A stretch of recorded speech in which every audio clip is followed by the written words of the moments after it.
Andhra Pradesh is a land of varied cultures, traditions, religions, and people for thousands of years.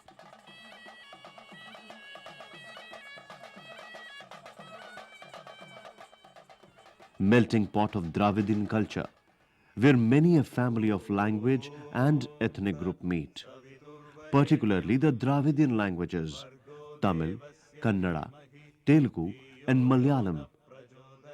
The state is a symbol of peace and communal harmony. Nursed and nurtured between the rivers of Godavari and Krishna, this civilization could be traced dating back to about 1000 BC. Popularly known as Andhra, this land lies in the south of Vindhyas and Satpura ranges.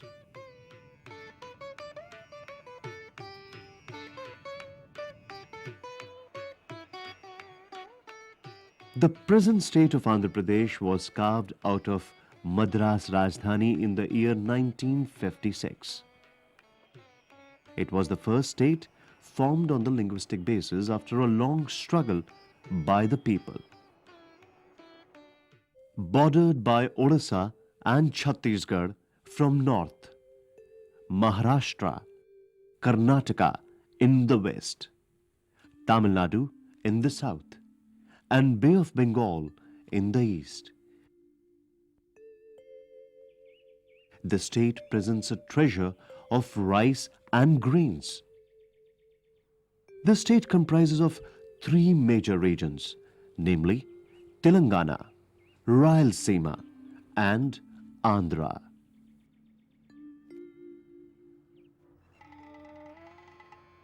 Telangana is spread over the Deccan Plateau.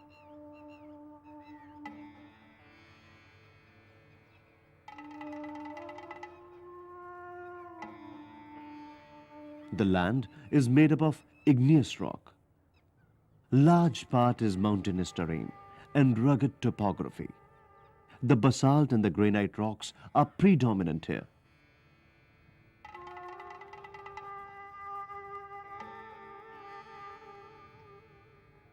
It is used for construction,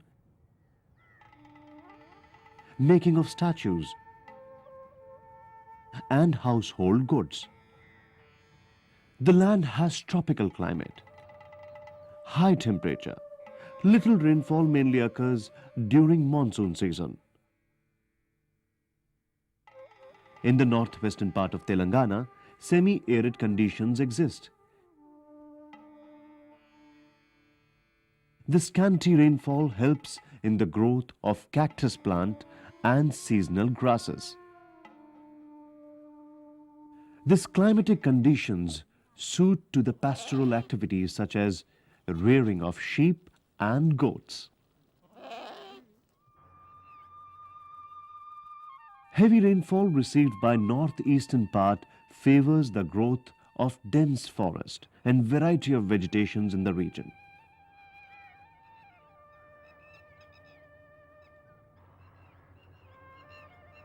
Thus, one can see the area covered with thick deciduous forest and rich in bioresources.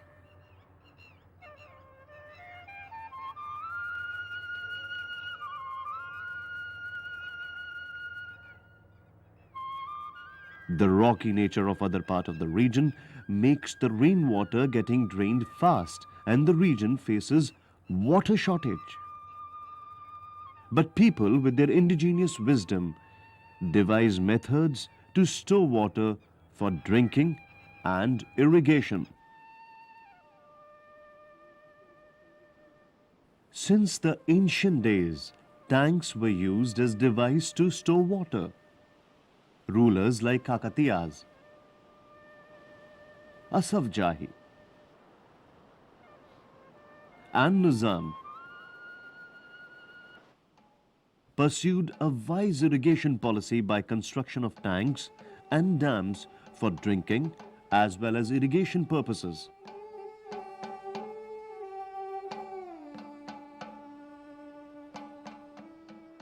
In such situations, individual and communities had evolved suitable methods for agricultural development.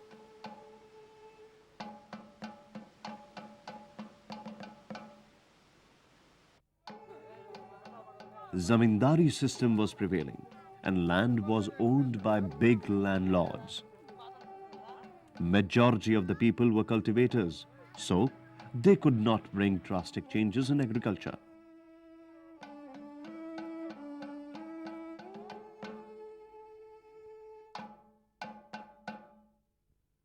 The Telangana is also quite rich in mineral resources.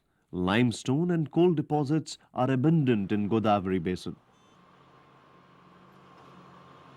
Coal mines have been located at the Kottagodam area in Khammam district known as Singaneri coal fields.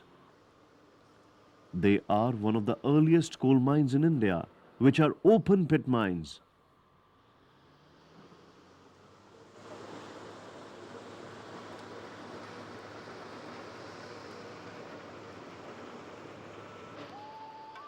The area was used to be a part of dense deciduous forest. Now, large tract of thick forest have been cleared for mining of coal.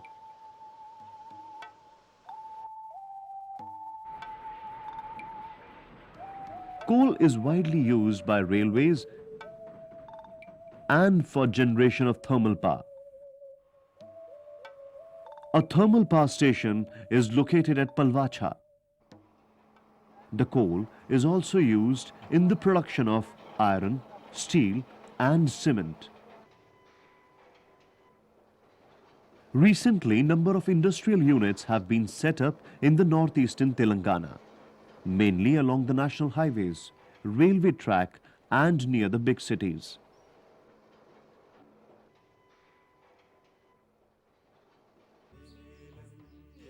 The northeastern part area of Telangana is inhabited by tribes like Gond and Koya. Most of them have been engaged in subsistence agriculture.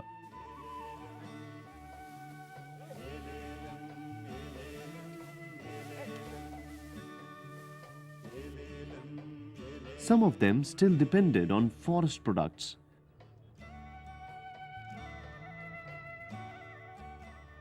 While some have sold off their agricultural land and migrated to cities.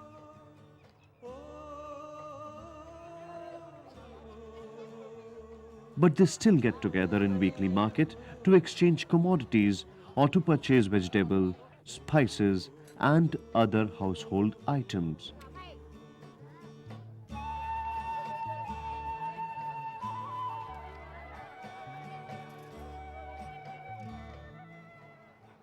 Industrial activities can be seen at some district towns or around big cities.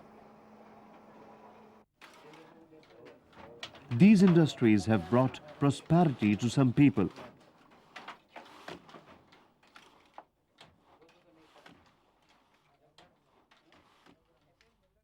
The region is underdeveloped in general, but for a few glittering examples. The twin cities of Hyderabad and Secunderabad in northwest,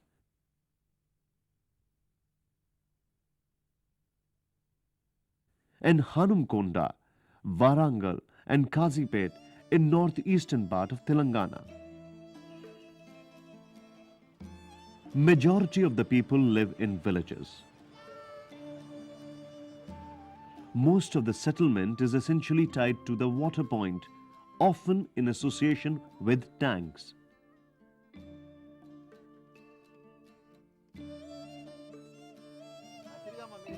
The settlement pattern is generally cluster type, or in circular form, or along the road or tank.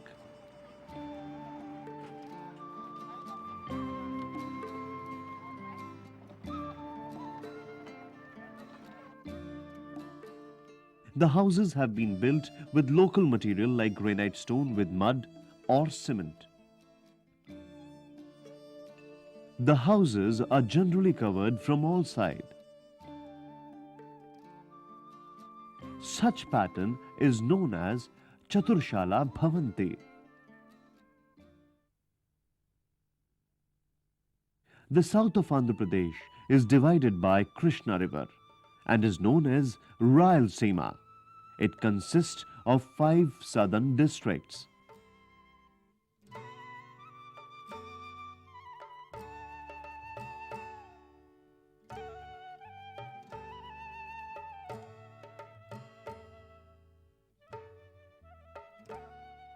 In some areas, cash crops like groundnut, cotton, and tobacco are grown in black soil, as it holds water moisture for many, many days.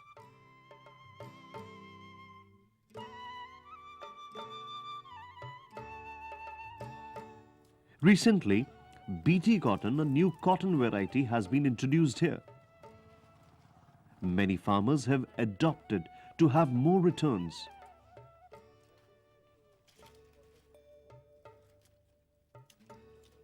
But there is a difference of opinion on per acre returns of traditional versus new cotton.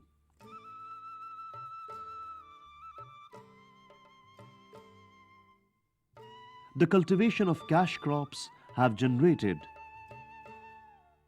number of economic activities such as cotton processing, yarn making, and tobacco-based activities.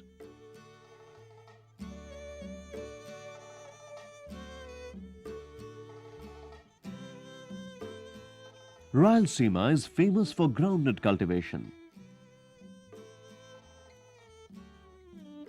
Other commercial crops are castor, cotton, and sunflower.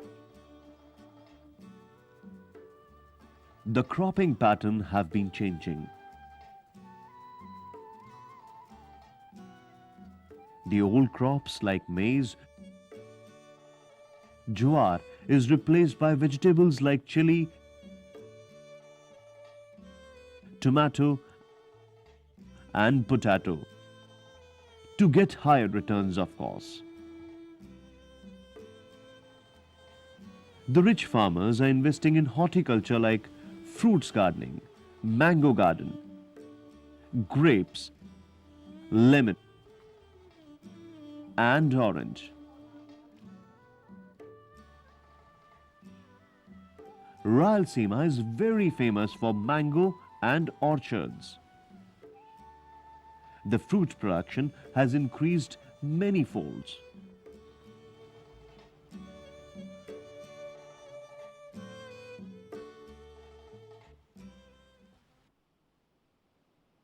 On the east of Telangana and Rayalaseema, coastal Andhra is located. It was also known as Andhra Desa.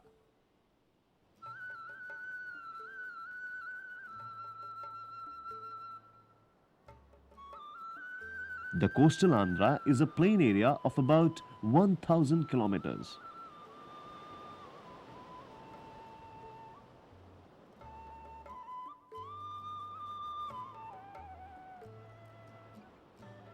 It's made by weathering of rock material, transported and deposited by river of Godavari, Krishna and Penna in low-lying area.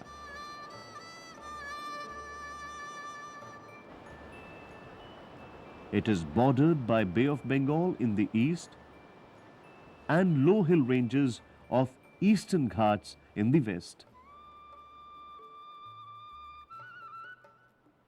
Because of deposits of alluvium brought by great rivers like Godavari, Krishna and Pennar, the whole region is known as a delta of Godavari and delta of Krishna. It is one of the richest deltas in India.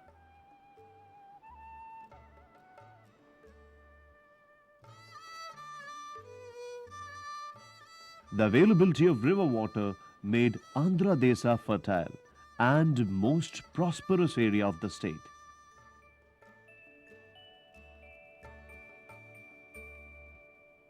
The coastal Andhra was occupied by Britishers since the beginning of 18th century till 1947. They constructed number of anicuts, dams and barrages on Krishna and Godavari river. A network of canals were also constructed for irrigational purposes. The assured supply of water led to the improvement in agriculture.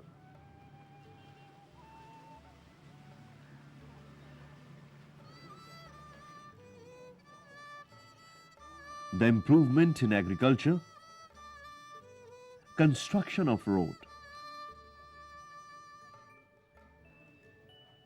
railways, development of port towns helped in the development of agro-based industries, trade and commerce.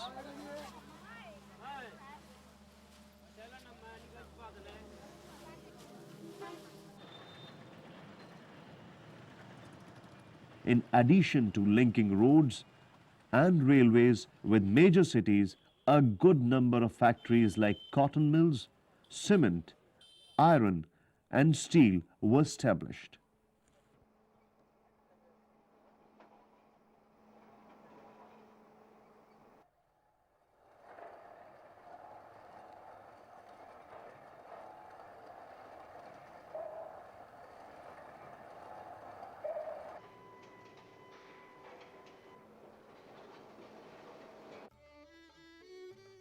Coastal Andhra is the backbone of the state in agriculture production.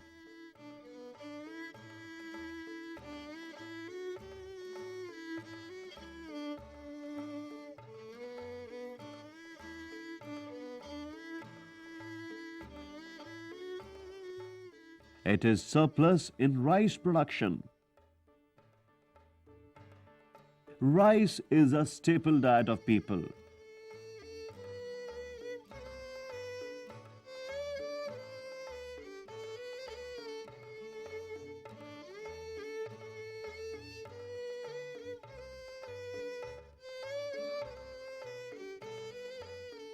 Andhra was the first state in South India to be selected for launching Green Revolution package in rice. There is a big shift in cropping pattern now. Rice is replaced by the likes of banana,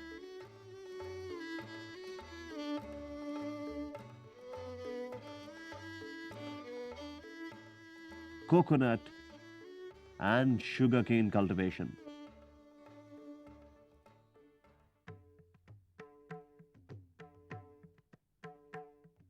Farmers have also adopted aquaculture in a big way along the sea coast.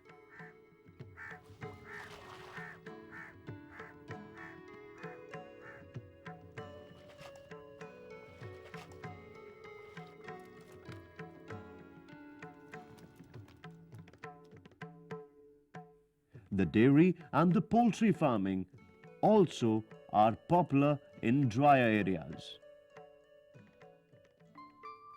In course of time, economic conditions of farmers have improved a lot, and it has changed the lifestyle too.